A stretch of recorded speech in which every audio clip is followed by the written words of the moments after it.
to live in right now. So he uses the lockers nearby to beat the shit out of Hellboy, and it's such an amazing scene. The creativity in some of these scenes is so fun. In the next scene, Hellboy and Abe start singing a love song together, and it's honestly one of the best scenes in the movie. It's hilarious. I'm going through.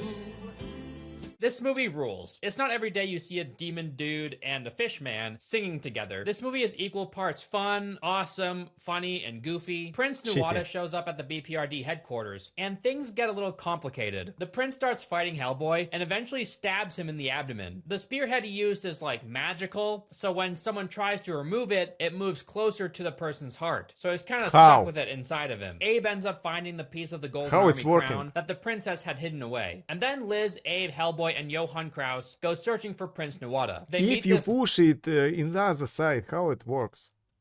Goblin dude without legs. He kind of reminds me of the last surviving Dwemer in Morrowind, except he's fatter and less horny. And then there's a scene that definitely feels like a nod to the discovery of the mines of Moria in Lord of the Rings. The goblin brings them to an underground city of ruin, where he introduces them to a super cool looking witch with eyes on its wings. This thing is called the Angel of Death. The voice matches its looks so well. I've been waiting for you both.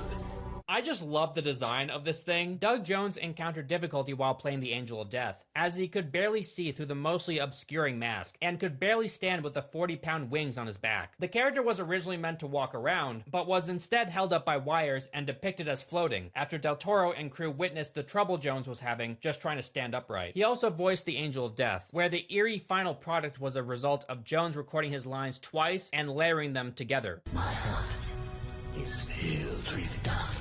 This witch knows Hellboy's true name, and it tells Liz that Hellboy will ultimately bring about the destruction of the world if he's revived. Liz obviously wants him to live, so the witch magically removes the spearhead from Hellboy's body, and Hellboy is saved. Liz tells Hellboy that she's pregnant with his baby. The goblin then leads them further in, where the Golden Army is sleeping. This next part is kinda infuriating. Abe intentionally brought the last piece of the crown here to give it to the prince so he would spare the princess's life. What a moron. Afterward, the Golden Army reawakens. Thank you, Abe Sapien. What kind of chance did he think he would have with the princess if he's, you know, dead? Abe Sapien is astonished to learn that the prince lied to them. Kill them! He lied to us! No shit. So now they all have to fight for their lives against the Golden Army. This army He's of killer machines squeeze. are surprisingly vulnerable. At least that's what you think initially when they start fighting them. Yeah, Hellboy it just so shoots into look their like a ears and they shit. drop I dead. can't, So you're kind of sitting there argue. like, oh, it won't be so bad. They might be able to defeat them all, even though there's like a billion of these things. But then you realize that they have the ability to self-repair basically any damage. And then you're like, oh, so they are screwed. The CGI here has aged pretty well. It's not a terrible looking fight scene, and it's very entertaining. I love how Abe was the one that got them into this mess, and he can't do shit to fight against these